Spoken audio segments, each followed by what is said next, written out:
Here I am in my childhood bedroom. That's what it is. This is what my childhood bedroom was. Look, I think all that matters is that I had a normal childhood and my experiences make for hashtag relatable content! Because recently I've been thinking an awful lot about nostalgia. You're probably wondering, why are you filming on a bed with all of these stuffed toys? Are you trying to rip off Jenny Nicholson so that you can finally catch up to her in terms of subscribers? And the answer to that question is... yeah, but also for another reason. Okay, we're going to get into some real deep H-bomb lore here, but for the first decade of my channel, it was basically just a place where I posted whatever random videos I thought were funny, and Let's Plays and stuff like that. But I also used to do like a web series that was making fun of video blogs. It was just me with a camcorder messing about. It was silly. In that old video series, I used to have a sequence where I would go to my bed to answer viewer emails, and really it was just a way of using all the jokes that I thought of that had nothing to do with the rest of the theme of the video. Basically, it was just a technique used to justify doing something completely unrelated to what people actually wanted or expected. And so I'm using it now for a different reason, sitting on because sitting on this bed with these ancient sheets from 1996, 7, I'm guessing, makes me feel nostalgic for an earlier point in my life, and that's what this video is going to be about. Speaking of the past, the 1980s were really interesting. I was born in the 90s, so my real love was the stuff I had access to, like Pokemon and Power Rangers, you know, where they beat up cool monsters and they did fighting and there was explosions and giant robots. It was a kid's dream. And the music was so catchy that they've been reusing that same riff in bits of music for the last, like, 25 years. Oh, wow. I've learned how to feel old. But a secret fascination of mine was the 80s. To me, they were like the dark times. This period from before I was born, and we had all of these ancient artifacts from it that only I could make sense of. The Teenage Mutant Ninja Turtles and He-Man and the Transformers weren't really for me. They were for kids from a previous generation. And luckily for me, thanks to VHS, a format that I've heard someone cool made a video about once, I could rewatch these ancient stories from the before time over and over without ever having to develop a personality. Transformers in particular was really cool. But then one day in Blockbusters, and I only realise now how dated this video is going to be, I saw a copy of a tape for The Transformers the movie. And that's weird, because I thought movies were for adults and not kids who watched their favourite stuff at 5 in the morning or however early I used to be able to wake up. So I forced my dad to rent it, and I spent a weekend watching it over and over and storing all of its images in my brain for the rest of time. There are some powerful images in that film which will never leave me. I never learned an instrument, but in my adolescent and then later adult years, I noticed that a lot of people my age or slightly older didn't really remember the show in that much detail, but still remembered a lot of stuff from that movie, and they might not have even seen it for decades. And I've been curious for quite a while about how it ended up that way, so lately I rewatched some of the show and then the movie to try to figure out how to... Actually, no. I don't really have a justification for my life choices in such a clear-cut way like that. To be honest, most of my videos are me hastily writing an introduction and a conclusion to the bit that I just felt like making for no particular reason. And this time I just don't have one. I'm going to talk about the Transformers show and the 1986 movie for an amount of time, and you can watch it if you'd like. I'm gonna make that the thumbnail. Something I didn't really realise as a kid, and probably should have done, is that the Transformers show is basically just a really explicit toy commercial. I was really curious how a show could come to be like this, so I asked my father, Vladimir Ilyich Ulyanov, how it came to be, and he told me it was all the fault of that capitalist pig dog Reagan. Ronald McDonald's Reagan was, of course, President of the United States for most of the 80s, and he famously hated regulation almost as much as he hated South American civilians. I believe that prior to Reagan, broadcasters weren't allowed to do more than 12 minutes per hour of advertising. And, you know, a show which is basically selling a toy probably would have counted as advertising. Reagan took office in 1981 and his FCC oversaw a complete overhaul of all these regulations, putting the free market in charge of what children could see. And as we know, Reagan's policies are beyond criticism. My generation grew up being advertised to every waking moment of their entire lives, and all of us turned out fine. And that allowed the creation of shows like My Little Pony, G.I. Joe, He-Man, Mask, which I just remembered now while filming this bit, and, yes, Silverhawks. Partly metal, partly regal. I mean the Transformers. These robots fight every episode, and then at the end, the status quo is usually restored, and maybe another robot turns up who can show off their amazing new abilities. And it's in stores now. And by now, I mean 30 years ago. Oh my god. I think the go-to example from this, of the episodes I watched, is the one called Bot. Okay, there's this one robot called Bruticus, who's like a big, really powerful robot. He's way bigger than all the others, because he's actually made of 5 smaller Decepticons, and they all team up and go, nah. He's the most powerful one. He's just this utter destructive killing machine. Anyway, in this episode, he gets shot once and completely falls apart. Destroyed so completely that 4 of the 5 robots are just in bits, like dead, and there's only one survivor. So getting completely obliterated and literally scrapped for parts, and the parts get put in other things. They put the personality component in another robot for a while, and like it runs off, and there's this really funny shot of it like diving through a window. Anyway, so that can happen. But it's fine, they just get rebuilt, and they're totally okay. There is no real death in this universe, and that's fine. I'm not asking for a children's show in which there's murder. It's actually a really effective way of writing a show with a limited cast of characters. It means that you can have people getting beat up, people get destroyed, there are fights and people lose badly, but they can be rebuilt, so they can carry on going, so you don't have to continuously be churning out new characters. It's also quite similar to how kids play with toys. You know, when you're a kid and one of your toys dies in whatever thing you're playing, you don't give it like a Viking funeral and then you bury it in the ground because you can't use it anymore. That's my secret strategy for winning in Warhammer. I insist on giving every character of mine that gets killed a proper funeral with a eulogy. After like the 5th one, my opponent always surrenders.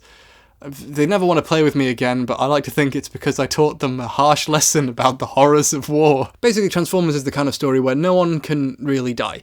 You get blown up, and they put you back together at the end of the episode, and then you do it all again. It's that kind of show. It's very comfy and easy to get into a rhythm, and you can watch 100 episodes of it, and it's not particularly challenging, but it doesn't have to be. It's for kids, and it's actually quite nice and relaxing to live in a universe where seemingly nobody can die. Yeah, it's quite nice. Anyway, in the opening of the Transformers movie, a planet gets destroyed and millions of people die. Yeah, there's a bit of a tone difference in the movie.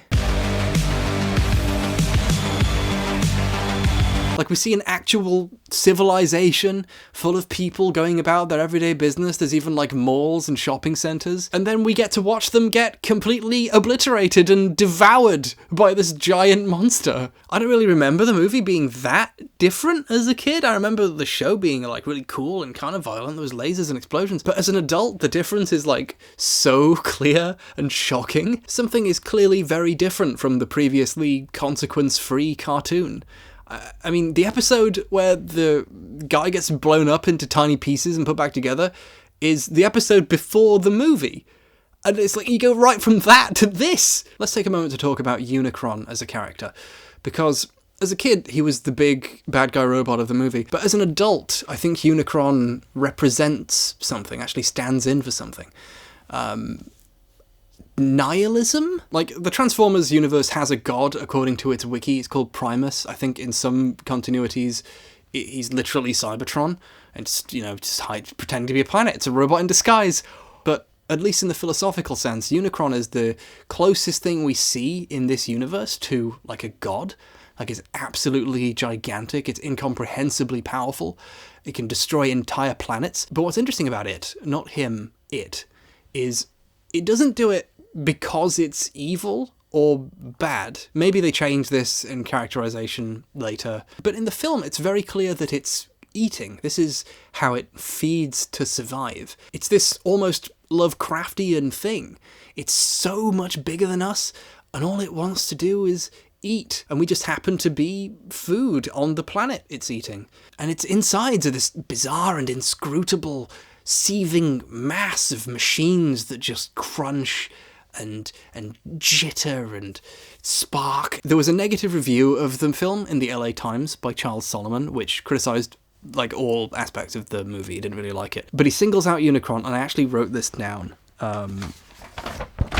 The great animated villains, like the Wicked Queen in Disney's Snow White, had motivations as compelling as any live-action character. Unicron apparently destroys entire worlds because it has nothing else to do. Now, personally, I think that's a kind of overly mechanistic way of looking at a film, where you break down what the motivation is, and if the motivation isn't good according to some arbitrary standards, then it's bad. Like, it's missing the forest for the trees by assuming a character has to be written a certain way to count as good. For me, this criticism misses the actual terrifying thing about the character, which is precisely that Unicron devours entire worlds because it has nothing else to do. There's just something inevitable and huge about it. It's this reminder that the universe is cold and senseless and will just kill you because it can. And it's like, oh, I'm more scared of this movie now than when I was a baby. The character Unicron most directly evokes, and by evokes I mean ripped off, they definitely just stole it, is Galactus from the Marvel Comics continuity universe thing. Look out for him in Phase 12.5, movie 103, Avengers: The Return of Jafar. Stan Lee and Jack Kirby came up with Galactus in 1966, way before Unicron. Unicron's human form has horns that kind of resemble Galactus's headdress thing. That might not be intentional, but I hope it was, because the rest of the character was clearly taken from that as well. Galactus is a invincible, or almost invincible, whatever, godlike entity that eats planets to survive. In an interview, Jack Kirby wrote this about Galactus. Galactus is a sort of god. He is beyond reproach, beyond anyone's opinion. And this is kind of what I find interesting about Unicron. Its life cycle just involves eating whole planets. It's not got a moral compunction to do it, it's just trying to survive, and it will genocide you. Like, that's like a different kind of horror to the sorts of evil that we normally think about in morality plays and children's media and stuff like that. And Stan Lee said this about him: Galactus was simply another in a long line of supervillains who we loved creating. We felt the only way to top ourselves was to come up with an evildoer who had almost godlike powers. Therefore the natural choice was sort of a demigod. But now what would we do with him? We didn't want to use the tired old cliché about him wanting to conquer the world. There were enough would-be world conquerors in the Marvel Universe and in all the other comic book galaxies. That was when inspiration struck. Why not have him not be a really evil person? After all, a demigod should be beyond mere good and evil. He'd just be, don't laugh, hungry. And the nourishment he'd require is the life force and energy from living planets. Now, the phrase beyond mere good and evil really sticks out to me here. Not just because it's the name of a book by Friedrich Nietzsche, like a work of philosophical aphorisms that are all about dealing specifically with how we build a morality in the wake of the discovery that our previous assumptions, like that there was a god who guaranteed good and evil, just didn't exist. Like, boiling it down, it's a book about how to build a philosophy in the wake of there not being a god. Like, the exact themes that are being presented in this film, but also because that same phrase is repeated again in the tagline of this movie. It's even in the trailer. Beyond good, beyond evil, beyond your wildest imagination. Transformers, the movie. Unicron, like Galactus, is really compelling because, in its own cartoonish, for kidsy way, it's dealing with actual moral and philosophical questions about how we live in the universe. Like, its very existence, its incursion into this ideological universe is this statement: there is no divine plan, you are all going to die, you are tiny, and the universe is gonna eat you. The sort of, ooh, I want Energon to fight a war so I can be in charge evil of Megatron is utterly fucking dwarfed by the magnificent horror of this awful thing. I even feel bad calling Unicron awful. It just is. Basically, Unicron is an absolutely awesome character, and I really like it. And this tone shift doesn't just involve the deaths of a bunch of never-before-seen alien robots. In the beginning, Megatron and co. surprise attack an Autobot ship, and all 4 of the robots on it, who are characters from the show, just get murked. They get Game of Thrones. They just get killed. They die. And then they take that ship and they take it to Autobot City, and there's another big fight. And a bunch of them die. The wiki has a special article just for it. It's the Battle of Autobot City. And there's just like a list of all the characters who died in the first 10 minutes of this movie. Prowl's death is especially shocking. You see smoke emerge from his mouth and eyes and face as he goes out. It's just dead. This is a character from a show that you spent 2 seasons going, well, it's okay, they get put back together, it's fine. And he's just dead. Megatron repeatedly shoots Optimus Prime in the chest, and Prime haymakers him off the top of a building, and he falls multiple stories to the ground. And they're both fatally wounded and have to be dragged to safety. And it's not like the show where they get put back together. Optimus Prime dies. In the next scene, he gets this deathbed goodbye, and you watch the light fade from his eyes. It's worth talking about why this was happening. Hasbro were making some changes to the toy line, and they thought, well, in the movie, get rid of the old characters and introduce the new ones. And there is something still, even to me now, genuinely quite sad about this scene, especially after having just watched the show. We had 2 seasons of silly cartoon fights with Megatron, and this time they just murdered each other? The father figure of the show is just gone, and there isn't really anyone left to take his place. And that's really sad. And this obviously had a massive impact on its audience. Kids were crying in the theatre and had to be dragged out. There were tons of complaints. Flint Dill has gone on the record as saying that he didn't really think it would have this kind of impact. I'll get somebody saying, how come you killed Optimus Prime? I cried when you killed Optimus Prime. But the real answer is that we didn't know that he was an icon. It was a toy show. We just thought we were killing off the old product line and introducing the new products. And, Optimus Prime was one of those guys. They didn't think that they created a cultural icon.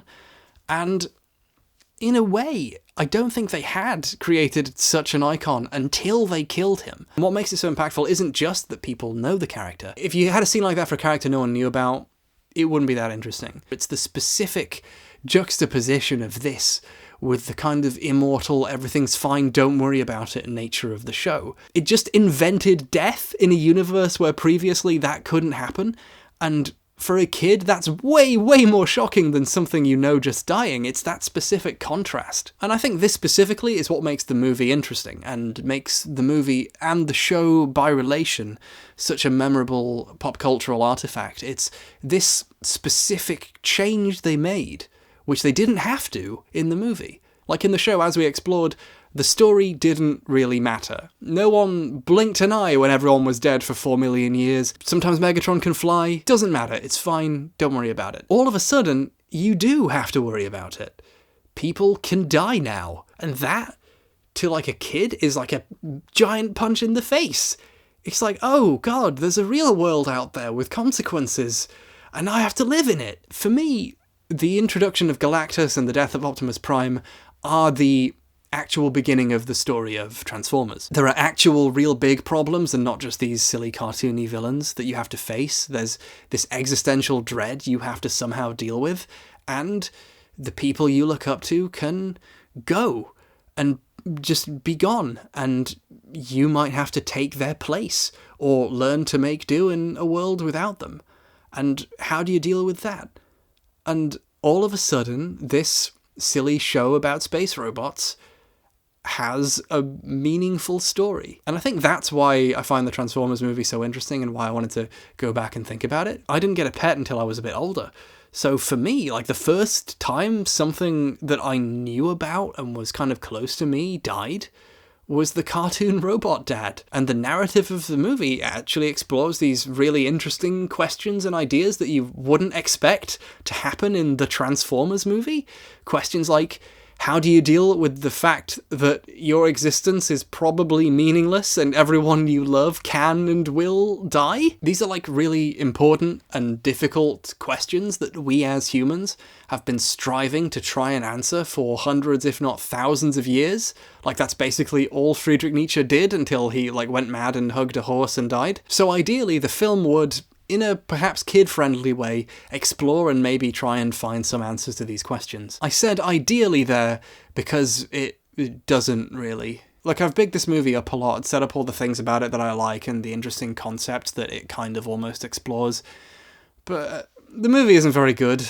Like, for all the bits in it that I like or think are really interesting, there is a lot of bullshit. There's loads of scenes of characters just faffing about and saying one-liners that no one ever thought was cool. Most egregious is the guy who talks really, really fast, because his thing is he moves really fast, and the little one that, like, talks in rhymes. What about me, Magnus? What about me? I can help, I want to help. What about me? Friend, fine, look behind.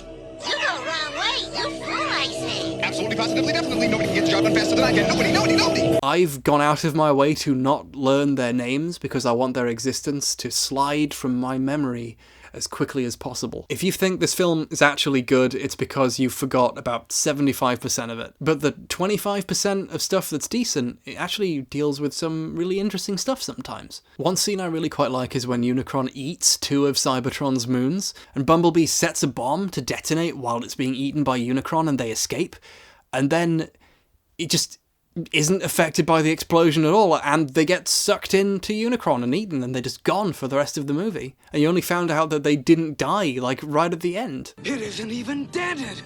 Oh shit, what are we gonna do now? They actually said a swear in the children's film. That's how bad things have got for the main characters. I actually find this really compelling even as an adult. Watching the characters see this horrible thing coming and try to formulate a way of attacking it and getting away, and watching it just fail utterly and watch them get sucked in anyway, is like really cool. And I think there's an important thematic thing there, like the characters are coping with the death of a lot of their friends, and even their leader, like someone tremendously important to them. And Unicron, if it represents nihilism or this understanding that life is meaningless, in a really direct, literalized way, the characters are trying to deal with and fail to deal with this gnawing emptiness that tells them that life is pain. And the whole movie is really about trying to escape the pull of these feelings and do something with your life, even though you know that at the end of it you die and maybe all things don't really matter.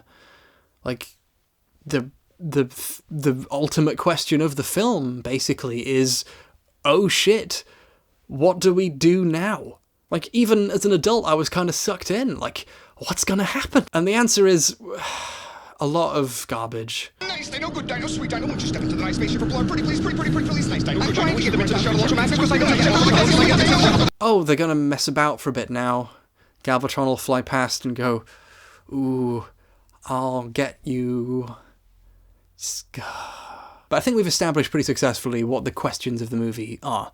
And that makes the scenes that are actually about that kind of cool and interesting and cute and stand out against the rubbish of the rest of the film. There's a bit where Cup is telling this like old war story to the Dinobots and they're all sitting around and listening, and even Hot Rod's like, why are you doing this? What's the point of this? We got stuff to do. And I find that scene actually really heartwarming and interesting. Like, in the middle of this emotionally fraught situation where bad stuff is happening and danger is present, the character with the most knowledge and experience sits down and says, let me tell you about another time it was bad. And you realise, oh, wow, when this movie's not just messing about, it's actually just making a point here about how, like, telling stories about other times when things were bad helps us remember that things aren't actually bad all the time, and there's lots of really good times where life seems like it's worth living, even if it ultimately isn't. And you're like, oh, there's like an interesting point here, and it takes place in a scene where a giant robot soldier is telling a bedtime story to a bunch of dinosaurs. Like, in the context of the movie, Unicron is really afraid of the matrix of leadership for some reason, like it's the only thing that poses a threat to it. And it's clear here what the matrix of leadership actually is. It's all the stuff that the Autobots are doing to continue carrying on, even when it seems pointless and like they can't win. It's all the little things that actually constitute a morality. That stuff is what allows the Autobots to carry on even when all of this bad stuff has happened. And there's the specific thing that it's called the matrix of leadership, and that begs the question of, like, what is leadership? What was the je ne sais quoi that made Optimus Prime the cool guy? And that's being explored here in how the characters deal with this tough situation. And what I find really interesting is that the guy who's picked as Prime's successor is objectively really bad at the specific things required of leadership. Like, Ultra Magnus even says it in the scene, he's like, "But Prime, I'm just a soldier. I'm not worthy. I am not a good successor to you. I'm just a guy who's good at the thing that he does." And he's right. Like, Ultra Magnus makes leadership decisions in the movie, and they always are basically just concessions to the Decepticons that actually make the situation worse. Like, he pulls this clever trick where he lets most of his ship be blown up so that, like, a little bit of it with them on it can escape. And that buys them, like, 5 minutes of time in the movie. And then after that, he creates a diversion so that the rest of his pals can escape, which gives him and the Matrix to Galvatron. Basically, he just loses. He's just the highest ranking guy. He's not a conceptual leader type figure. He's not actually good at making the kind of high concept decisions a leader should make, whatever those may be. I wonder if there's an answer to that question explored by the end of the story. So that begs the ultimate questions. What actually is leadership if it's not just being in charge? And how do we make all of this work? How do we make a positive change in a universe where it often seems hopeless? And this gets explored on the other ship, which also crash lands, but on a different planet. The one with Hot Rod and Cup and the Dinobots on it. So they encounter these piranha-like, Transformer-ish robots. And Cup's like, we shouldn't fight them. Let's do the universal greeting. Don't act hostile. I'll use the universal greeting. Universal greeting? Oh, we're going with this. Bah-weep-Graaaaagnah, weep, nitty bong. Bah-weep-Graaaaagnah, weep, nitty bong. What I find interesting about this is the sheer friction between the concept being explored and the way it's being explored. Like, the idea of, in this vast universe with multiple different languages and levels of intellect and consciousness, the idea that there is a universal phrase which to anyone means vaguely, "Hi, I'm your friend," is, like, super fascinating. Like, the idea of a universe where there is this central conceptual meaning and a way of communicating, like, that's a thing. And it's being explored by the robot saying, "Boo-boo-boo-boo-ba."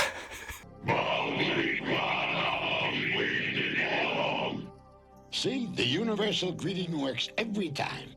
Bah-weep-boo. I can't even be bothered to remember it. It's so embarrassing and obnoxious, and it just still makes me cringe. And even as a kid, I was like, oh no, I hope no one's watching me watching this. I just, oh god. And it doesn't even work either. They give them the candy, the laser candy, and they run out, and they just capture them anyway. Like, it doesn't work. And this is another, like, cool way that they juxtapose the reality of the story with the kind of silliness of the cartoon. They're like, no, this is real. That childish nonsense doesn't work here. You've got to be realistic. You should have slaughtered those other sentient beings. So they escape, they get on a ship, and they go to pick up the other Autobots, right? And then they have a repeat of the last encounter they just had. Like, they meet this new alien species that might be possibly hostile, and this time Cup's like, let's just fucking shoot them, we got them. And then we get the point of the movie. We get the moral core, the thesis of the film, and it is simultaneously the silliest thing ever, the worst, stupidest, most baddest scene ever, and also amazing. So Cup's gonna shoot them, right? And Hot Rod goes, no, I've discovered the moral core of the movie. Let's do the universal greeting again. What was that universal greeting again? Never mind, I remember. Bah-weep-Graaaaagnah, wheep nitty bong. And they do it. Bah-weep-Graaaaagnah, wheep mini bong. Bah-weep-Graaaaagnah, wheep nitty bong. And it works!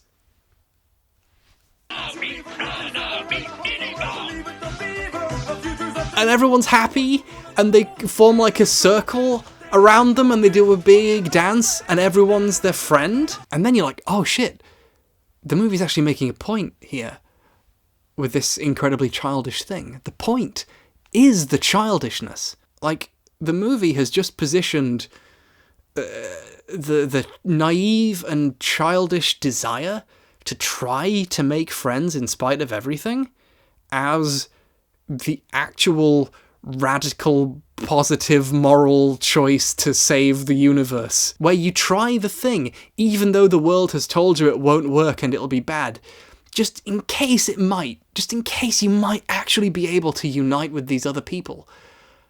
And sometimes it works. Despite appearing on the surface to be a deeply cynical movie, what it's actually doing is setting up all the really good reasons that you should be cynical about the world and your place in it, and then saying, no, it's actually really good to be a bit naive sometimes. And maybe that's the thing, maybe that's the miraculous way that we build a morality in this universe. We, perhaps in a somewhat silly way, assert that this does matter and everything can work, even if it doesn't seem like it. And this is the film answering the question of what is leadership. Hot Rod goes, no, let's not do the tactically clever thing. Let's be unrealistic. Let's believe that a peaceful, mutually beneficial outcome is possible, and we can actually all get on and have this peaceful encounter. And it seems like an unrealistic and silly thing, but someone there asserting that they believe it is possible causes it to happen. And that is an actual philosophical statement about how to live in the world. To insist, if not demand, that better things are possible, even when it specifically doesn't seem possible at all. Literally this scene where all of a sudden there's an answer to the darkness of the universe, the song that plays over the scene is Weird Al Yankovic's Dare to Be Stupid. And that's literally the moral core of the film. You have to dare to be stupid. You have to believe in the incredibly silly, idyllic thing. Ultra Magnus and the other robots immediately get, like, forlorn and they want to be cynical again. And Hot Rod says, no, don't think about it in terms of whether or not we have the MacGuffin. Think about it in terms of what we can do now to make it work. You know, there's this old thing that a philosopher guy said once. A leader isn't someone who tells you what to do and you obey because he's in a position of power over you.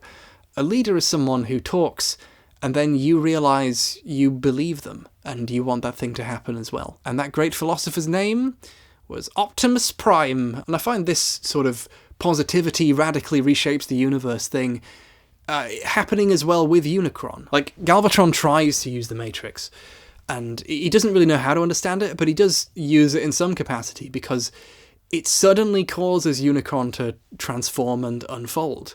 And you actually get the coolest scene in the movie, this really awesome transformation sequence where he unfolds and moves and shifts. And it's got some of the best music ever.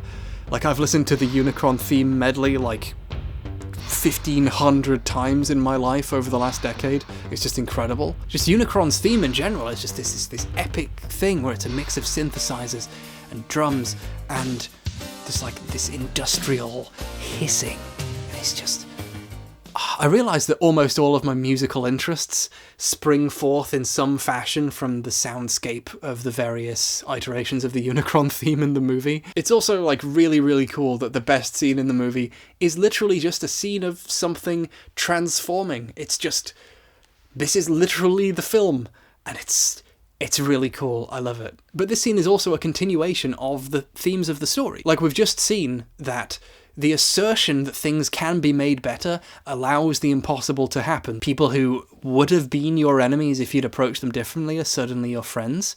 And with the mere application of the belief that something can be done about Unicron, all of a sudden Unicron becomes a comprehensible threat. Unicron becomes mortal in response to Galvatron trying to use the Matrix against him.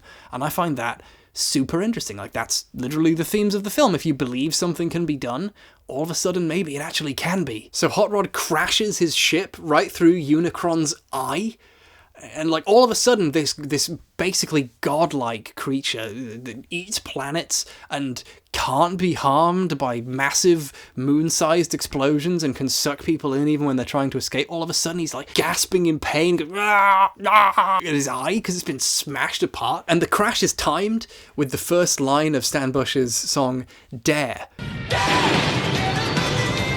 Again, it's the thing about daring again. It's like, daring is, by definition, believing in something which it's not realistic to believe. And this isn't just a ridiculous 80s rock anthem about generic positivity playing over a toy commercial film. I mean, it is that, but in addition, it's a really interesting declaration that doing the supposedly clever thing, the realistic thing, isn't really enough. Sometimes you have to demand the impossible. One last scene that I really, really like is the bit between Galvatron and Hot Rod when they're fighting.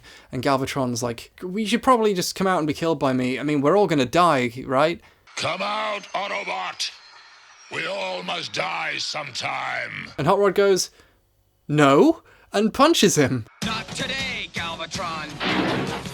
And that exchange sums up the whole movie. You know, the universe is dark and scary, and maybe your life is meaningless, and maybe we're all just sitting around waiting to die, we're all just running out the biological clock, but we're not gonna die today, and things can be made better. And this approach is what causes the Matrix to finally activate and get all glowy and stuff, and he's like, I have the power. That's a different show. I know it's a different show. I was making a reference. Stan Bush's The Touch starts playing, and he gets all glowy, and he transforms, he evolves, and he doesn't hit B, so it's permanent, and he transforms into Rodimus Prime.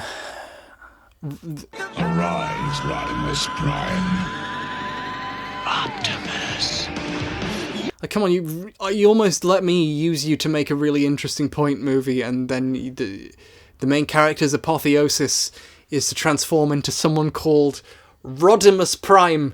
There's a reason no one's taken this movie seriously for 30 years. Oh. And then he holds up the Matrix and Unicron explodes. The power of leadership and hope and unwarranted positivity in a dark universe has successfully vanquished the pessimistic nihilism that encroaches upon us all when bad things happen in our lives. Rodimus Prime discovered the magic of Xanax.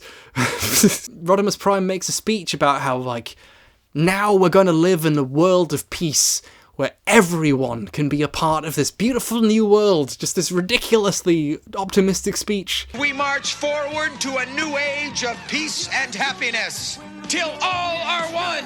And it's like, yeah, and then Unicron's head flies past, and that's the end. It just ends on that speech with the music playing, just like that. We beat you, let's all live in peace and happiness forever. Done. Credits, go. Just have a nice day, everyone. I love it. So yeah, it's not really that great a movie. And the scenes that stand out, especially to the kids who remembered it from the time they first saw it, they stand out usually because it was busy killing a character that was well known and important to you.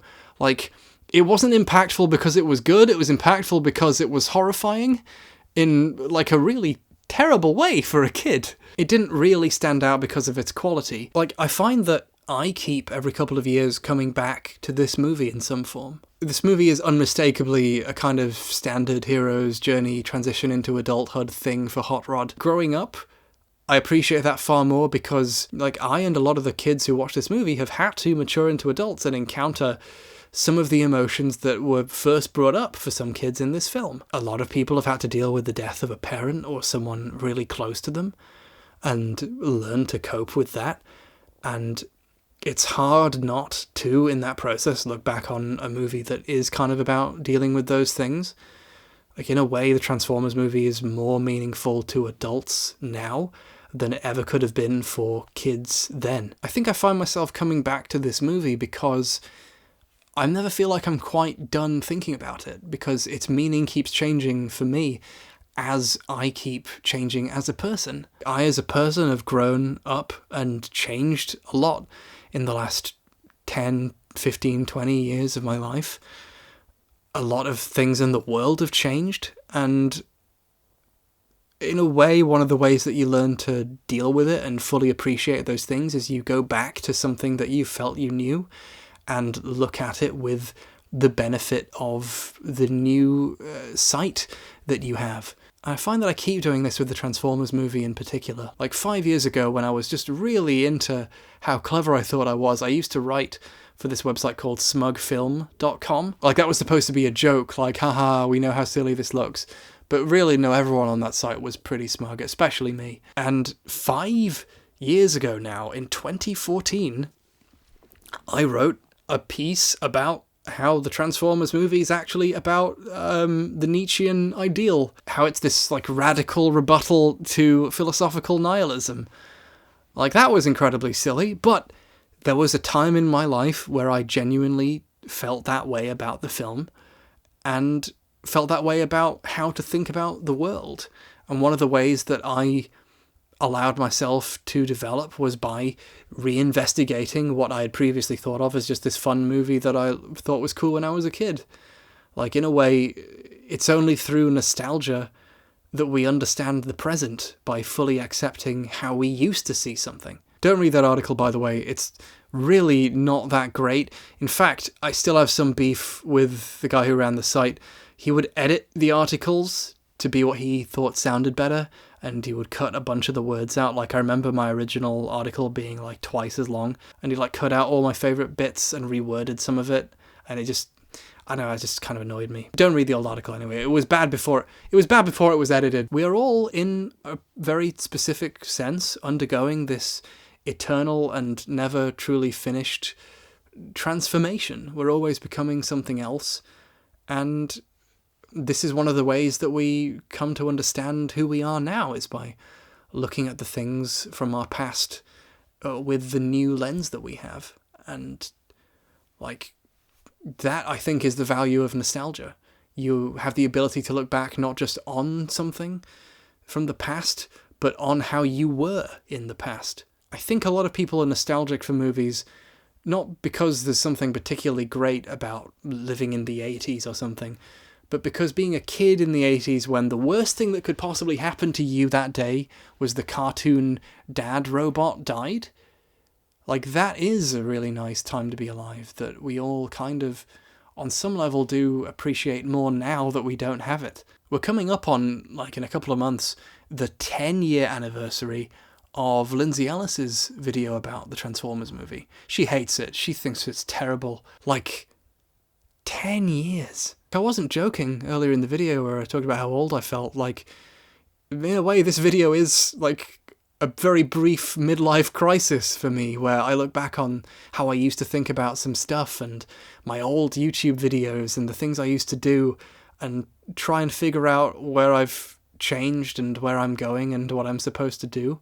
And I think the reason why I turn back to Transformers is because it shouts the loudest and clearest the most valuable message for someone in that state, which is demand the impossible, believe that it can be better, even if it doesn't seem that way. And that's how finding the way out becomes possible. And I guess I never really stopped believing in the silly cartoon. I just find better and better ways to intellectualize it. For the first time in my life, I feel old.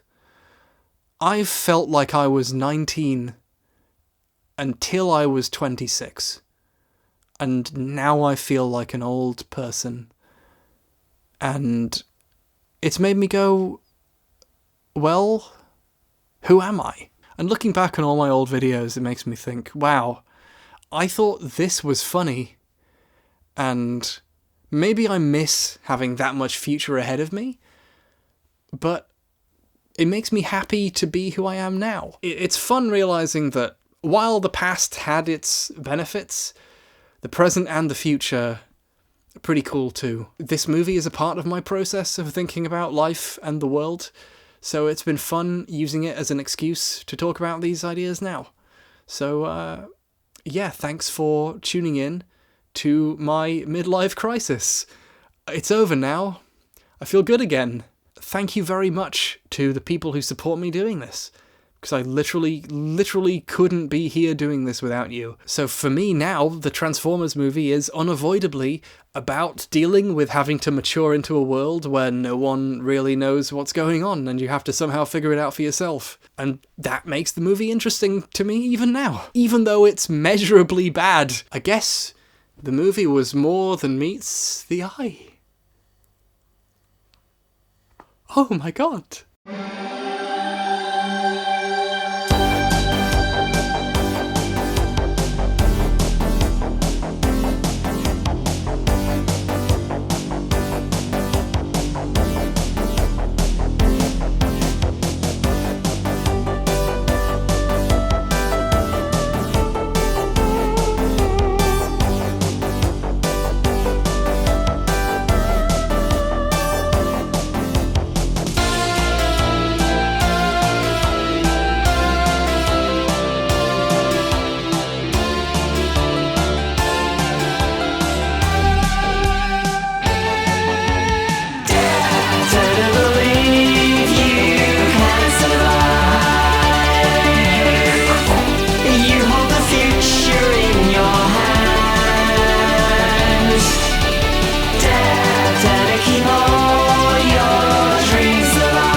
You dare.